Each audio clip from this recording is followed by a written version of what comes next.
Assalamualaikum warahmatullahi wabarakatuh dan selamat malam Dr. Wisnu, spesialis penyakit dalam. Betul. Ikatan Dokter Indonesia Cabang Banggai. Thank you dokter sudah mau datang di LU Project. Sama-sama. Terima kasih dan dokter malam ini saya pengen banget belajar tentang GERD. Jadi ada banyak teman-teman di luar sana yang sedang berjuang dengan GERD atau mungkin ada juga teman-teman yang sedang merasakan sensasi GERD tapi mereka nggak tahu apa itu GERD. So saya pengen belajar bagaimana kita mengenali GERD karena kan ada yang bilang begitu kena GERD pikir orang kena serangan jantung gitu kan dok. Kemudian bagaimana cara kita mentreatment dia atau mengatasi dia sampai bahkan mengobati dia. So apa sih GERD itu dok? Pertama-tama saya mau ucapkan terima kasih kepada Lihu Project Iya. bekerja sama dengan ID Banggai. Semoga setelah podcast ini banyak teman-teman di sana mengerti tentang Iya. apa itu GERD dan bagaimana mengatasinya. Mengatasi. Nah, untuk GERD sendiri sebenarnya merupakan suatu kondisi di mana terjadi reflux atau aliran balik yang di mana sebenarnya asam lambung itu berada di dalam lambung. Nah, ketika dia naik ke atas, sebenarnya tubuh memiliki sistem untuk menahan asam lambung itu untuk naik ke atas. Tapi dengan beberapa kondisi, dia menyebabkan asam lambung itu naik ke atas. Nah, ketika dia naik ke atas, maka timbullah gejala-gejala. Nah, bisa kita lihat di gambar di sini ini yang normalnya sebenarnya ketika makanan masuk, maka sphincter dia akan, ini namanya sphincter atau suatu struktur yang menyerupai sphincter karetnya. ya. Oke. Ini Yang ya. katup itu ya dok. Ya, ketika dia masuk ke dalam, maka dia akan menutup. Fungsinya apa? Mencegah agar ini asam lambung yang warna kuning ini mencegah naik ke atas.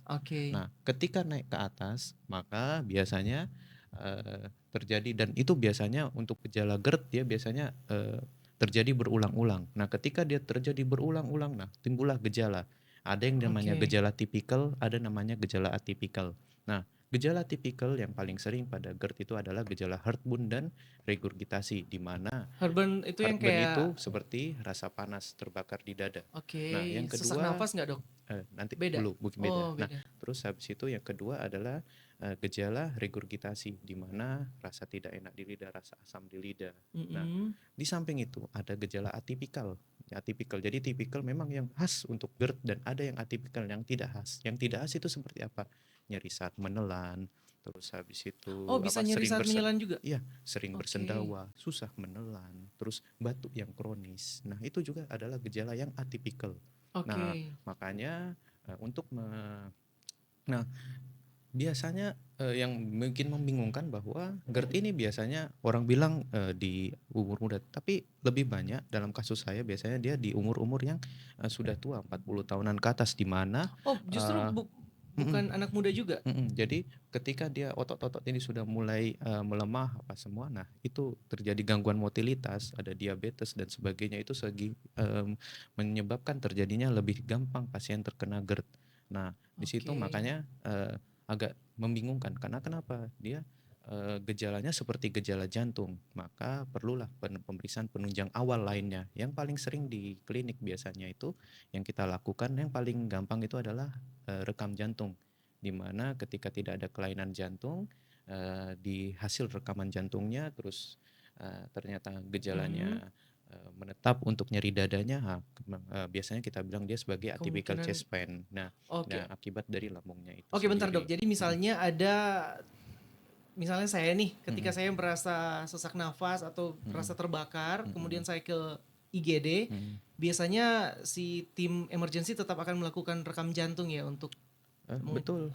Jadi tetap penyebab dari sakit dada, sesak napas itu harus dilakukan pemeriksaan dari anamnesis, pemeriksaan fisis, dan bahkan bila masih membingungkan kita melakukan pemeriksaan penunjang. Nah, penunjang itulah yang kita bilang sebagai rekam jantung, foto dada, treadmill test, dan sebagainya, endoskopi yang nanti mungkin akan kita jawab.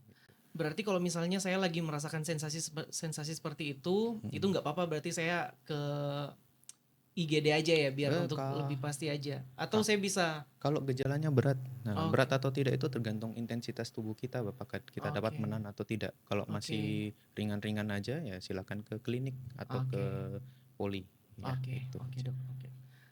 Kemudian apa sih yang bisa menyebabkan GERD itu, Dok? Nah, untuk GERD ada banyak yang bisa menyebabkannya, cuma yang paling sering adalah pola hidup, eh, lifestyle-nya. Nah, pertama misalnya merokok.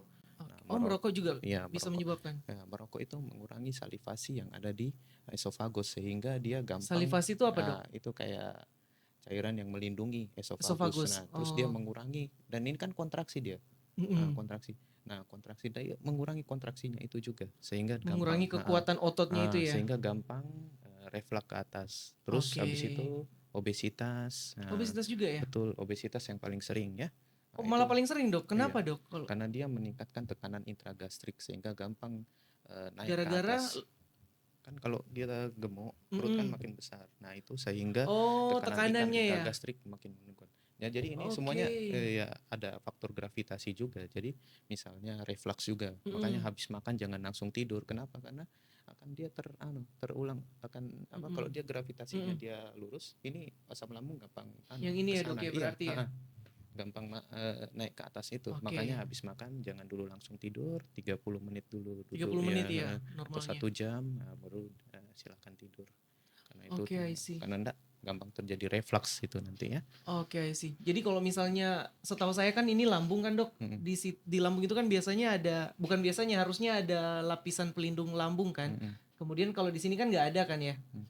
Ya, jadi epitel di atau kulit yang berada di Mm-mm. esofagus itu berbeda dengan yang ada di lambung. Iya. Nah, ketika dia terjadi reflux ini, Mm-mm. nah, asam lambung ini akan mempengaruhi mukosa yang ada di sini atau mukosa itu kulit yang di Iya. dalam situ. Nah, ketika dia sudah terganggu akibat paparan bahan refluksat yang Mm-mm. berulang kali, Mm-mm. nah dia akan menyebabkan terjadinya iritasi. Nah, awalnya biasa yang paling ditakutkan adalah adanya esofagitis erosiva.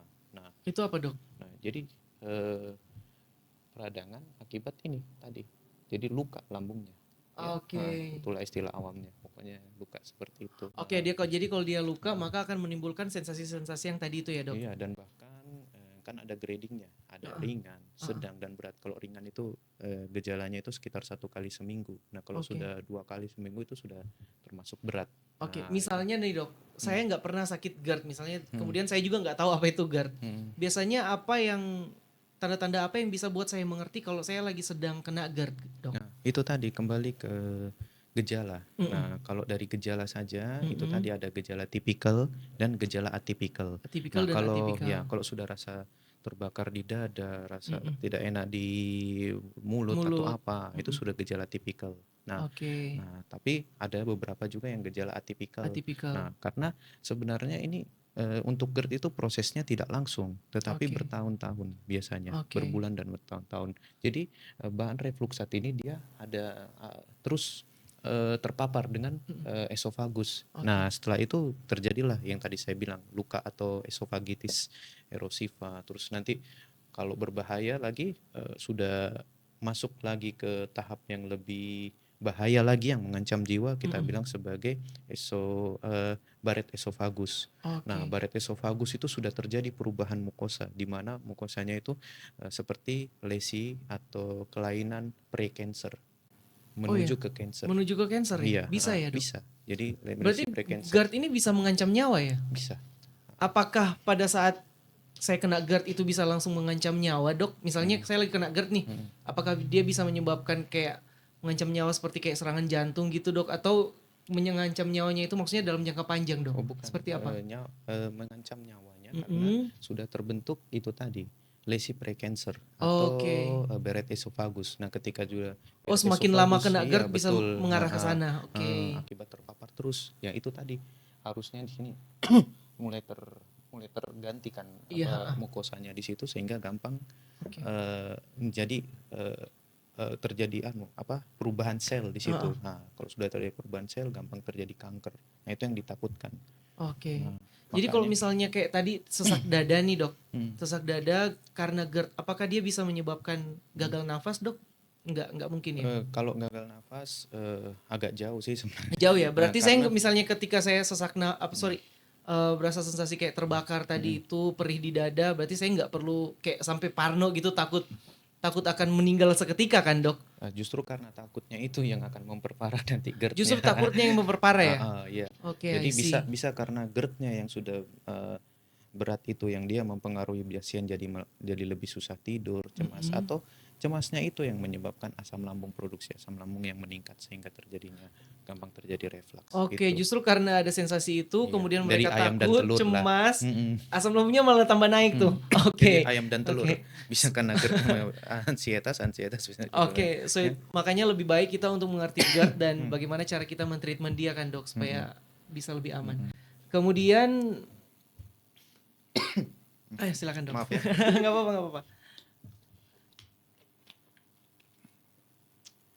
Oke, berarti komplikasinya itu bisa mengarah sampai ke cancer dok. Bisa. Oke, seberapa cepat dok? Nah, tergantung juga. Jadi Tergantung gaya hidup juga ya. ya tergantung paparannya, Mm-mm. terus tergantung juga tergantung gen. Oh, Kadang genetik iya juga. ada juga. Jadi misalnya ada keluarga dekat orang tua, misalnya Mm-mm. dia pernah risiko sebelumnya kena kanker di daerah pencernaan, nah, itu Iya. nanti dia 3 kali lipat lebih mudah untuk mendapatkan cancer itu. Oh, Makanya oke. harusnya di screening dari awal.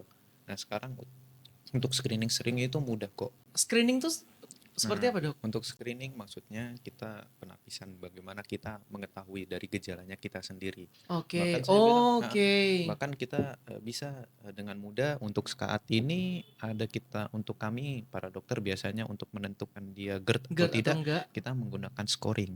Nah, scoringnya itu gampang. Kita bilang sebagai GERD Scoring itu Q-score. yang Ada namanya GERD Q-score. ini ya, GERD Betul. Q-score. Seberapa sering Anda Untuk mengalami perasaan ya terbakar? misalnya Oke. misalnya saya ini terasa terbakar dalam Heeh. seminggu itu 1 hari itu 1 kali, atau nanti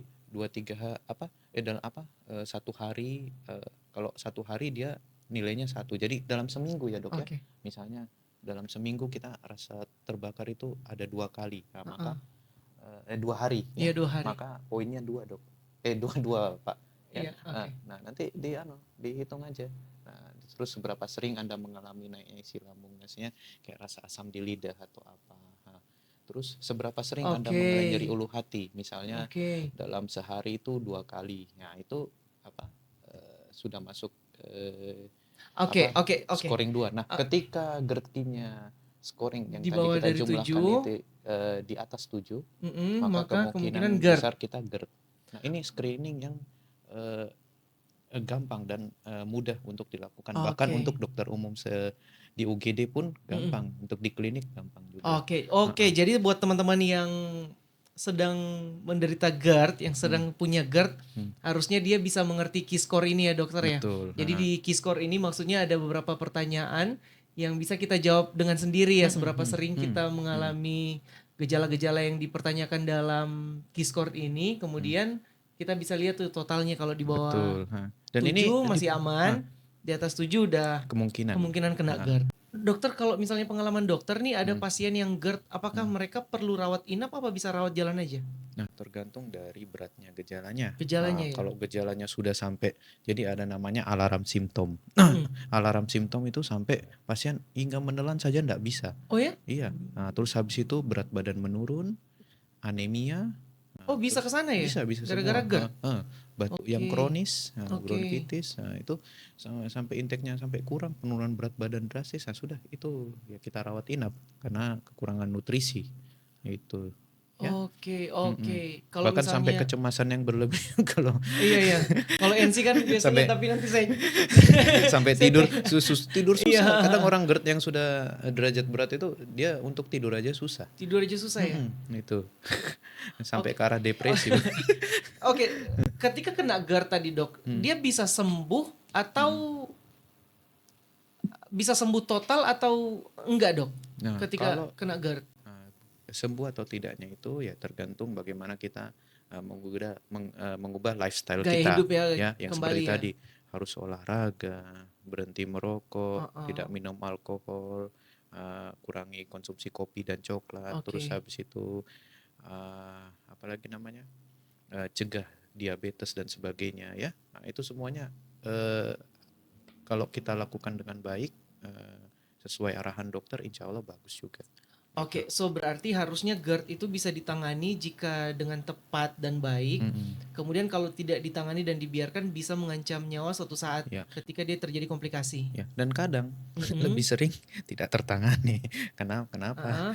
Eh, Apalagi namanya, konsumsi obat yang tidak betul, terus habis itu gaya hidup yang tidak diubah, ya, Oh iya, masih ya malah itu, muncul lagi, datang jadinya lagi pasiennya. malah nantinya biasanya ujung-ujungnya ke eh, malah ke arah endoskopi dan sebagainya Oh ya, gitu. dia kalau udah naik ke kecemasan malah bisa lebih parah ya dok ya. Iya Oke itu. sip.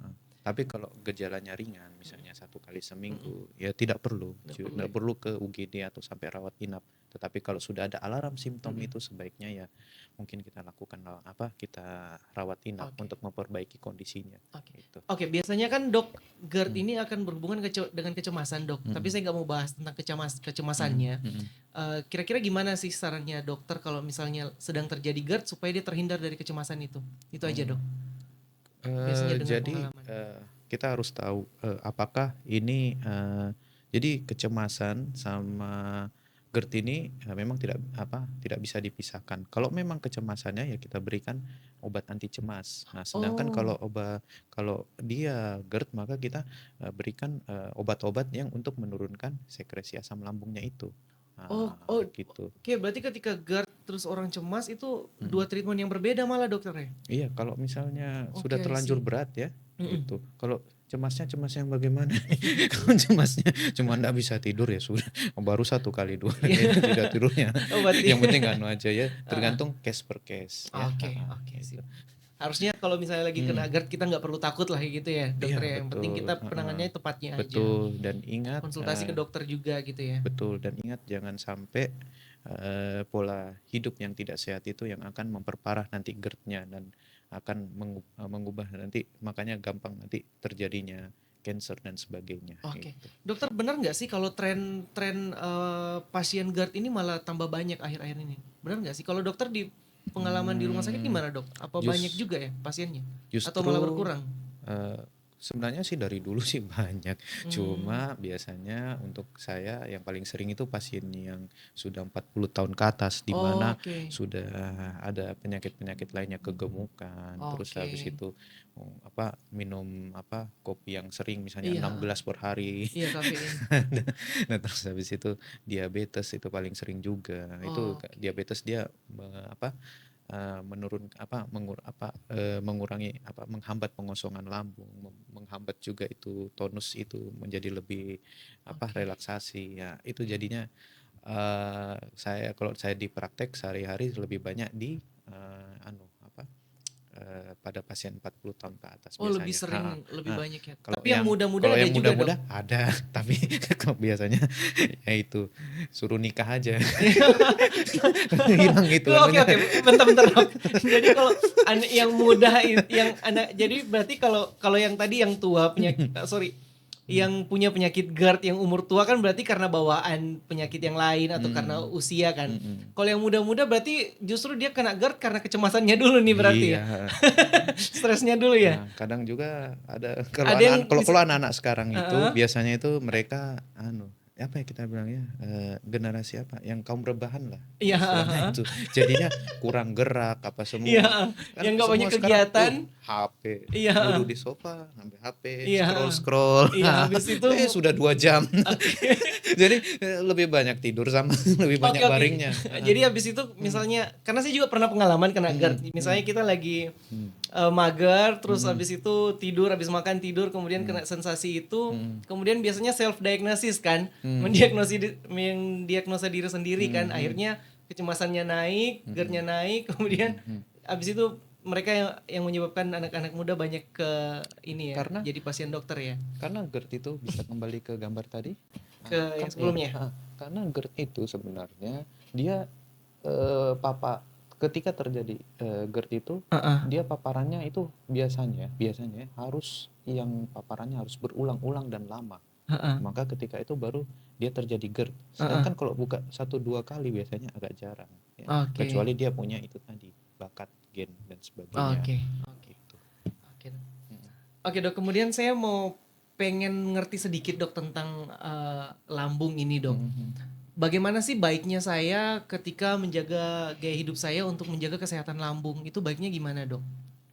Ya, untuk lambung ya kita Sebenarnya pertama, berbeda ya dari GERD ya. Kalau GERD kan harus sebentar. Kalau GERD itu dia bukan penyakit di lambungnya kan, Dok? di lambung juga sama juga. Oh Kan ya. itu dia gastroesophageal junction, tapi dia berhubungan juga dengan lambung. Iya. Oke. Cuma Karena kalau kan dia reflux kan, iya, yang naik ke atas itu kan. kalau kita lambung kita biasa bilang sebagai sindrom dispepsia.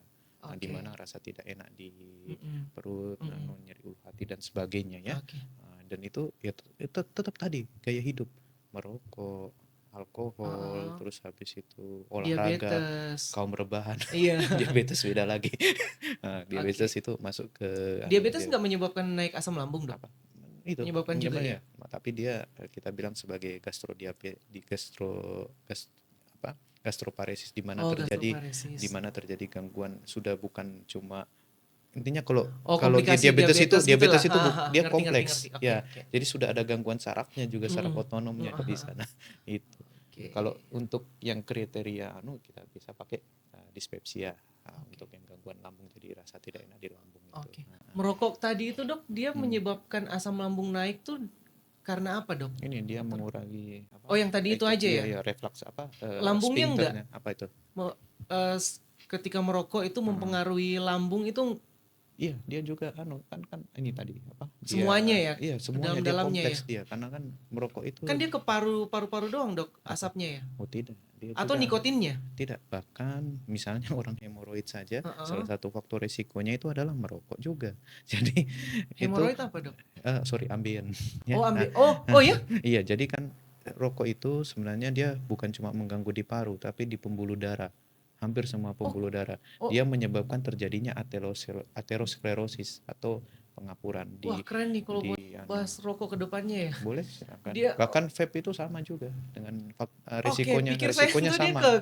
ke paru-paru doang, padahal bisa menyebabkan ke semua ya. Oke, Dok. Bahkan untuk stroke, jantung, faktor risikonya semuanya adalah rokok. Rokok ya? Betul. Oke, next kita bahas tentang rokok.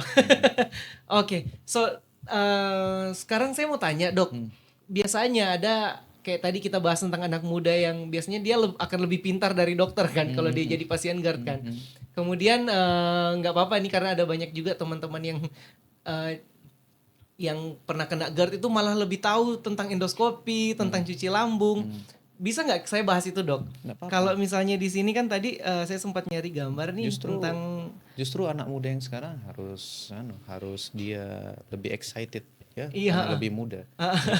Kalau cuci lambung ini dia seperti apa, Dok, dan apa kaitannya dengan GERD, Dok? Kalau gastric leakage ini atau cuci lambung ini kita biasa pada pasien-pasien dengan keracunan ya. Oh, keracunan. Keracunan asam, misalnya organofosfat, misalnya pernah dengar yang keracunan baygon atau apa? Oh, itu keracunan baygon. Di lub bisa nggak kita, Dok, cuci lambung? Bisa, di puskesmas juga bisa. Oh, udah bisa ya? Ada alatnya ini? Cuma dipasangin selang ENGT, terus nanti dicampur dengan cairan salin, terus nanti kita muntahkan terus menerus itu. Oh, dimuntahkan. Tapi bukan dimuntahkan. Ya jadi dimasukkan cairannya supaya untuk yang racun-racun yang ada di situ dikeluarkan. Semua. Oke, jadi kalau kayak keracunan ya malah ke keracunan ya. Tapi harus ditahu keracunannya apakah keracunan zat asam atau basa. Nah, itu beda lagi. Terus apakah dia ada goal time-nya. Nah, untuk goal time-nya itu di bawah 4 jam. Kalau setelah 4 jam sudah tidak ada karena sudah masuk ke dalam tubuh dan sebagainya. Iya. Oke, I see. Dan yang paling sering menyebabkan kematian dari kasus pengalaman saya selama ini biasanya racun rumput. Karena dia tahu racun rumput Grama merek. Nah, pokoknya racun rumput itu paling sering karena racun buat obat rumput itu yang betul. pembunuh rumput itu. Itu berbahaya ya, Dok? Itu kalau terhirup apa terminum? Terminum biasanya. Kalau terhirup enggak? Ya terhirup nanti minum juga. Kalau Nggak, dalam jumlah banyak kalau kan? cuma bau enggak. Iya, Kan kalau maksudnya kalau kalau minum terminum, ya. oh itu parah ya? Oh parah, karena dia bisa meracuni ginjal juga dan hati. Nah, biasanya Menyebabkan kematian atau komplikasi? biasanya sampai gagal ginjal sampai mati biasanya. Itu. Gagal ginjal seketika gitu ya, Dok? Kan nih karena Oh, dia meracuni ginjal. oke. So, berarti kembali lagi ke lambung, berarti dia nggak ada hubungannya dong dengan penyakit GERD? Oh, enggak. Ini Nggak perlu? suatu case yang berbeda. Oke. Jadi buat teman-teman yang so pintar tentang GERD, nggak nggak perlu apa-apa. ya cuci lambung ya. Nggak apa-apa. Yang penting rasa ingin tahu tinggi. Nggak Iya. apa-apa. Itu aja untuk Karena anak-anak biasanya muda. tuh kalau orang udah kena GERD apalagi udah ke NC atau kecemasan kan mereka cari aja tuh kan cari di Nggak Google, apa-apa. internet. Silakan. Oke. Dengan kemajuan teknologi sekarang ini silakan cari. Cuma untuk konfirmasinya Iya. sebaiknya tetap ke dokter. Oke, ke Ya. dokter Dan benar-benar. pemilihan obat Iya, tetap ke dokter ya. Oke, berarti cuci lambung nggak perlu untuk si penderita Ya, GERD. karena Oke. dokter itu belajar 7 tahun lebih untuk jadi dokter umum ya. Oke. Apalagi spesialis. Iya. Iya, apalagi kan karena emang sih kasus-kasus GERD untuk anak-anak muda itu emang seperti itu sih, Dok. Mereka Betul. lebih banyak Makanya tadi saya so bilang. taunya ya kalau saya bilang ya. Makanya saya bilang tadi ada yang GERD score. Silakan Iya. nilai sendiri apakah menurutnya sudah masuk GERD atau tidak. Nah, nilai dengan scoring yang tadi. Ketika sudah di atas 8, kemungkinan saya GERD ini. Saya mau make sure untuk ke dokter, silakan. Nanti kita lakukan pemeriksaan penunjang dan sebagainya. Oke. Gitu. Kalau untuk endoskopi itu seperti apa dulu, Dok? Ya, endoskopi merupakan suatu pemeriksaan penunjang di mana tujuannya untuk melihat kondisi dalamnya lambung atau esofagus secara aktual, di mana di situ bisa kita lihat. Nanti kan ini ada selang, ujungnya ada kameranya kamera. ya. Nanti dimasukkan. Berarti dia bukan treatment pengobatan, tapi pemeriksaan. Ada juga namanya endoskopi treatment, tapi untuk kasus-kasus Tertentu. ya. Oke. Nah, jadi kalau untuk yang GERD biasanya kita sebagai ini screening atau diagnostik ya. Diagnostik. Nanti di sini kita lihat apakah sudah mulai terjadi esofagitis, kerusakan atau tidak, terus habis itu sudah ada luka atau tidak, sudah ada lesi precancer atau tidak. Nah, bahkan kita lesi precancer itu tadi yang mengarah ke cancer ya. Terus kita lihat juga, kita ambil sedikit cairan lambungnya, apanya semua untuk melihat adanya dicek di lab. Helicobacter pylorinya atau apa semuanya ya. Jadi itu tadi. Nah, kalau untuk di endoskopi ini untuk melihat itu biasanya dia ada beberapa kriterianya. Apakah dia termasuk NERD, apakah dia termasuk esofagitis erosiva, atau dia sudah baret esofagus. Nah, untuk NERD itu biasanya endoskopinya dia normal, tapi dia ada gejala GERD. Nah, jadi kemungkinan dia sudah reflux, cuma dia belum mengganggu sampai luka itu tadi istilahnya lah ya. Nah, makanya dibilang NERD. Makanya saya bilang tadi GERD itu gejalanya berulang-ulang, bukan 1-2 kali. Nah, yang kedua esofagitis erosiva, di mana sudah terjadi kerusakan lambung, kerusakan di mukosanya situ. Nah, terus ada juga namanya Barrett, di mana sudah terjadi pergantian sel ke arah lesi precancer, kanker ya. Nah, itu dibutuhkan endoskopi. Betul. Biasanya nih, Dok, kita kembali ke yang anak muda tadi nih, Dok. Kalau misalnya mereka minta endoskopi, itu langsung dikasih atau gimana, Dok? Kalau saya sih nggak disarankan dulu. Nggak disarankan. Karena katanya dia bisa merusak juga ya? Bisa melukai juga ya? Ini rasa nggak nyaman loh. Oh ya? Dimasukkan. Nggak enak gitu kan? Dimasukkan selang ini nggak nyaman loh. Makanya biasanya ke kasus yang kayak orang tua gitu ya? Makanya kita ada anak muda juga perlu endoskopi. Jadi ada beberapa case ya. Jadi biasanya kita mengedukasi pasien-pasien bahwa untuk pemberian obatnya pertama diminum dulu selama 4-8 minggu. Terus habis itu ada alarm simptom tadi, susah menelan, berat badan turun, terus habis itu batuk berulang dan sebagainya ya. Nah, atau sudah mulai ada massa atau tumor yang tumbuh lah, itu harus dilakukan endoskopi. Oke. Sebaiknya dilakukan endoskopi. Oke. Semakin cepat semakin bagus. Cuma kalau masih belum ada tanda-tanda alarm simptom tadi, Oh. sebenarnya saya jarang untuk Oke, berarti kalau misalnya ada yang minta, "Dok, kayaknya saya perlu di endoskopi nih. Saya Hmm. takut gejala saya tambah parah." Terus kemudian kalau dokternya bilang nggak perlu, berarti kita harus percaya aja Iya, sama kalau dokternya ya. iya kalau saya sih itu tadi ada alarm Iya, simptom. karena dokter kan punya Mm-mm. standar-standar Udah screening enak, kan. udah enak loh maksudnya gini. Tapi bener loh dok, ada kasus yang saya pernah baca, ada kasus pasien GERD yang harusnya dia nggak apa-apa, tapi dia mengeluarkan banyak uang untuk screening banyak hal dok, termasuk endoskopi, screening jantung dan lain sebagainya. Ada sih yang seperti itu. Makanya ke dokter. Jangan di Google, jangan di Iya, Google makanya doang. jangan self diagnosis kan. Akhirnya jadi jatuhnya berlebihan Kalau dan malah cuma- rugi juga sih Kalau sebenarnya. cuma mengira-ngira ya boleh, tapi kalau untuk Untuk diagnosa pasti Iya, untuk memastikan ngambil sebaiknya, tindakannya ya, sebaiknya minta tanya ke misalnya, dokter aja. Oke nanti dok. sudah sampai treadmill apa semua kan dia bayar umum. Wah, akhirnya Iya, treadmill normal kan. semua. Ada tuh di googling aja banyak banget tuh yang kehilangan banyak duit gara-gara GERD doang kan. Kemudian dok, saya mau tanya, kalau untuk terapi GERD, saya pernah kena GERD kan. Kemudian waktu itu saya terapi GERD sama dokter spesialis dalam juga. Kebetulan beliau juga konsultan GERD juga dok. Kemudian saya dikasih 2 obat dok untuk treatment selama 2 minggu. Itu yang obat pertama omeprazol apa lansoprazol gitu, pokoknya 2 itu. Kemudian yang satu lagi domperidon kalau nggak salah dok. 2 obat itu aja tapi untuk 2 minggu. Tetapi ini saya cerita dikit ya dokter ya. Kemudian tetapi selama 2 minggu itu malah saya merasa nggak ada perbaikan dokter, karena kalau lansoprazol itu waktu itu saya dikasih pagi sama malam 30 menit sebelum makan. Kemudian dokter tahu nggak saya sembuhnya karena apa dokter? Karena puasa dokter. Waktu itu kebetulan bulan puasa, saya ngikut aja puasa sama teman-teman saya yang muslim waktu itu. Kemudian hilang gejala saya dok. Jadi waktu itu justru saya malah mikir gini. Ketika saya treatment, misalnya pagi saya treatment lansoprazol nih sebelum makan, kemudian asam lambung saya selama seharian itu aman-aman aja. Kemudian malam sebelum makan malam tuh saya minum lagi lansoprazol. Harusnya ketika lambung saya normal, asam lambung saya normal, kemudian saya kasih lansoprazol, saya berpikir malah asam lambung saya jadi lebih kurang. Makanya malamnya saya terjadi lagi sensasi itu dok. Nah oke. Sekarang pertanyaan saya, kira-kira seperti apa dok? Apakah memang seperti itu ketika kelebihan lansoprazol maka akan lebih kurang asam lambungnya? Atau mungkin dokter bisa kasih contoh obat lain mungkin untuk penanganan GERD seperti apa dok? Ya, untuk penanganan GERD seperti tadi gaya hidupnya ya, itu pertama. Oke. Pola lifestyle-nya Iya, gimana, makanan-makanan, terus habis itu gaya hidup ya. Karena gini ya, kadang kita gini,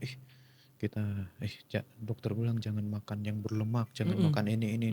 Justru orang sakit biasanya itu karena tidak makan, bukan karena makan. Jadi dia saya tidak makan sayur dok, saya dengan bangganya aku tasak murad. Wah itu saya bilang, Bu lemes toh, iya. Jadi orang sakit bukan karena tidak makan, bukan karena makan, karena tidak makan. Makanya tetap gaya hidupnya bukan karena membatasi, tetapi kita mengatur makanan. Mengatur ya. porsinya. Jadi untuk coklat, kopi apa semua itu dibatasi. Terus kalau yang pedas-pedas juga itu dibatasi ya. Makan apa? Sayur, nasi, daging boleh karena itu mineral-mineral dan vitamin B itu penting untuk tubuh. Jadi kalau kita tidak makan itu justru malah sakit-sakit badan, gampang sakit. Nah, itu. Nah, terus tapi kan ada pantangan untuk yang lagi GERD dok, kayak semacam kayak kalau nggak salah tomat gitu ya, nanas. Ya, yang asam-asam yang berlemak seperti itu. Nah, itu makanya saya bilang, tapi kan ada yang lain. Iya benar. Maksud saya jangan nggak makan. Jangan malah nggak makan kan? Itu ya, jadi terlalu over juga nggak bagus. Jadi kadang pasien saya ini cuma makan bubur dok. Tapi masih sakit. Ya iyalah, saya juga kalau makan bubur sebulan sakit. Maksud Iya. saya jangan terlalu over juga Iya. ya. Nah, yang Berarti kedua kalau misalnya dokter kasih pantangan makanan, itu mhm, tetap harus diikuti ya? betul. Lah maksudnya ya tidak terlalu saya juga, kadang tidak memberikan pandangan yang terlalu strict ya. Jadi Mhm. tetap, makan seperti biasa, cuma yang terlalu merangsang lambung agak dikurangi, Kurangi, ya oke. seperti itu. Apalagi, anak muda kan ngopinya 6 Ngopi, gelas iya. semua. Sekarang kan lagi tren ngopi kan, kalau nggak ngopi nggak keren. Nanti habis ini Heeh. ngopi. Iya, ngopi, habis ini ngopi. Aduh. Saya tiap pagi ngopi, Dok. Nah, terus habis itu yang kedua, kita masuk ke, obat ya, Oh iya, obat-obat. farmakologi. Nah, untuk farmakologi ada banyak pilihannya. Nah, untuk yang di kasusnya, Pak Gebi ini, itu, pemilihan obatnya dengan PPI dan prokinetik. Nah, PPI ini dia fungsinya untuk mengurangi asam lambung. Nah, jadi PPI produksi itu ya, yang tadi itu yang lansoprazol, omeprazol, oke. sedangkan yang prokinetik tadi domperidon itu fungsinya untuk menguatkan ini dan mengurangi reflux ke atas. Nah, Oke. itu dikombinasi tidak ada masalah. Pemberiannya biasanya kalau saya 2 sampai 4 minggu, bahkan ada yang 4 minggu sampai 8 minggu ya. Oh ya? Iya, bahkan ada namanya PPI test di mana ketika kita berikan itu ada perubahan, maka kalau ada perubahan kemungkinan besar dia GERD. Nah, itu kalau dia Oh, tidak ada perubahan biasanya masalah lain.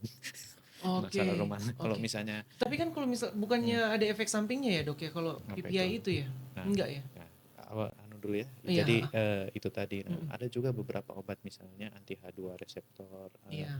ranitidin dan tidin sebagainya. Iya, Terus heeh. ada juga Proma. ya antasida ya Iya. misalnya. Terus habis itu ada juga rebamipid, sukralfat. Nah, kalau sukralfat dia pilihan pertama untuk pasien GERD pada ibu hamil ya, Oh ya?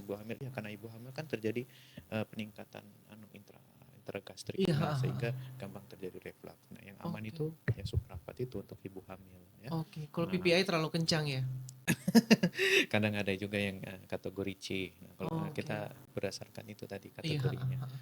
Nah, terus kalau tidak berhasil biasa dilakukan pembedahan di mana endoskopi tadi ini untuk menentukan kerusakan dari esofagusnya. Iya. Nah, kadang kita memakai kriteria LA atau Los Angeles. Iya. Nah, ada gradingnya, ada A, Mhm.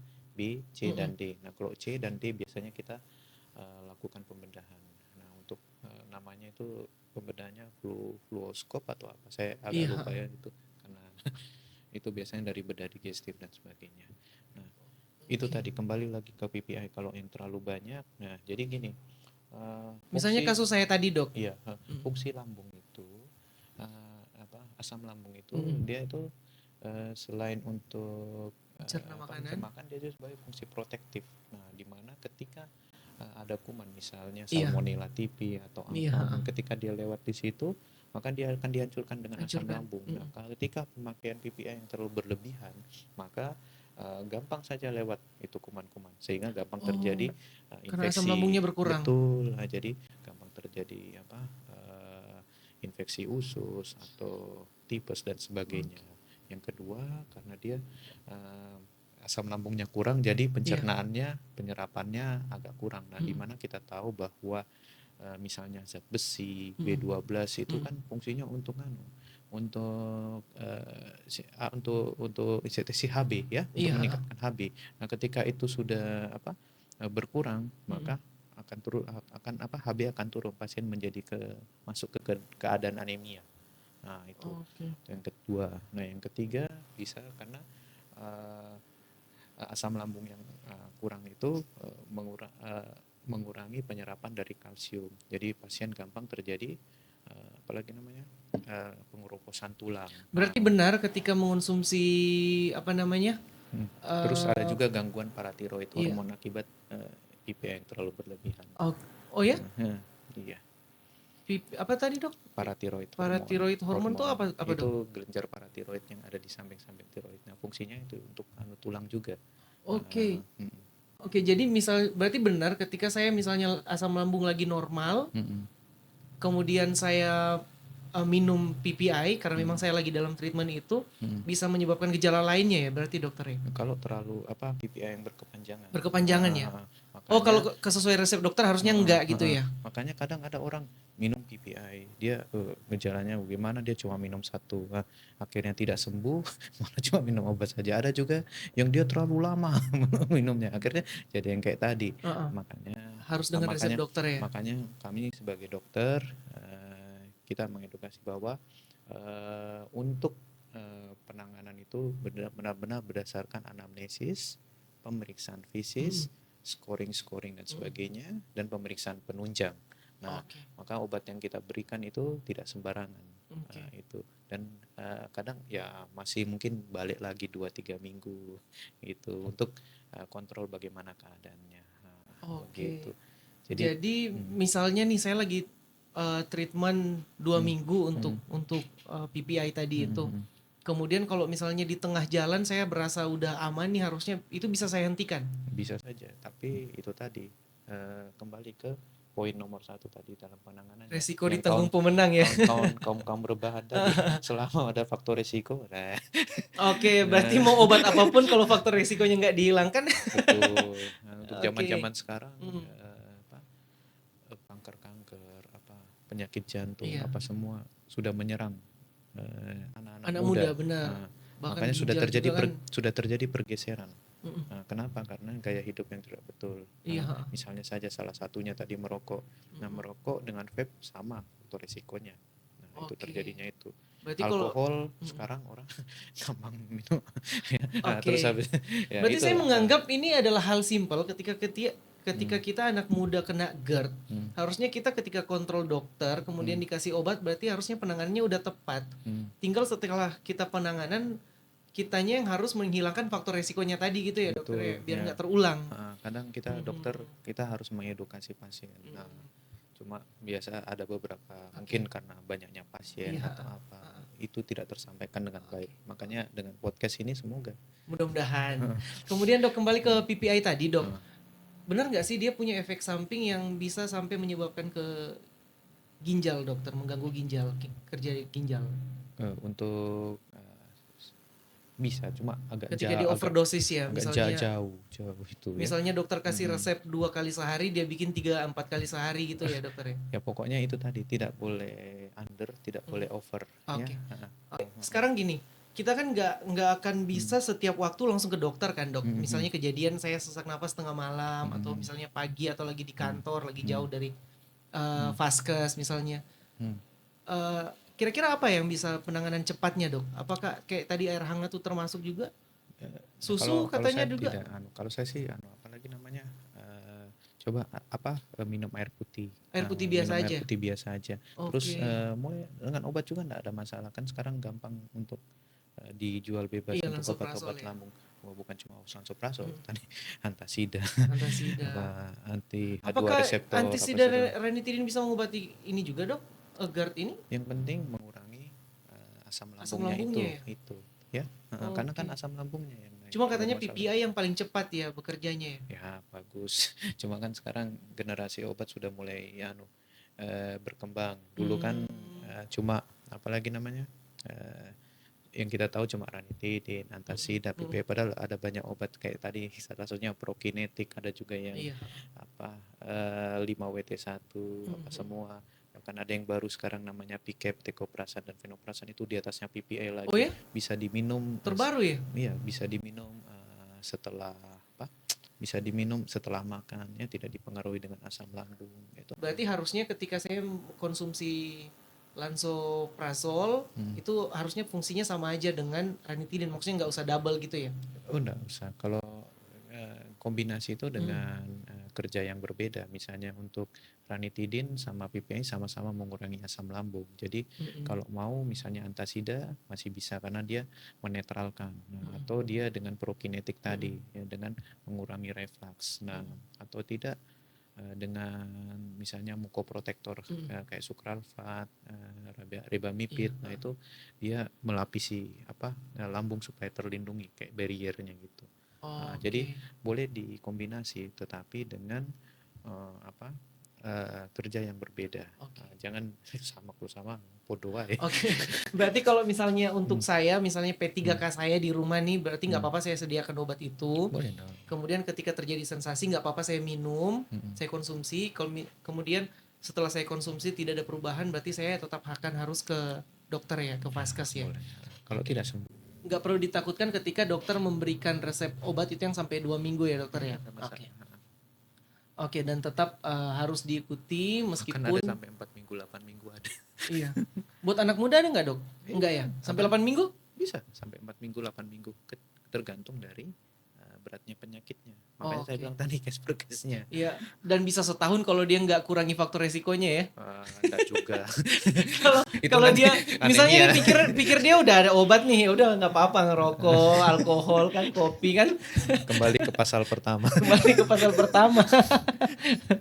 Oke, ketika misalnya saya udah kena GERD nih dok, apakah saya harus merubah gaya hidup mulai sekarang atau nggak perlu? Kalau misalnya harus merubah itu berarti faktor resiko aja atau ada lagi? Absolutely. Harus. Harus ya. Harus.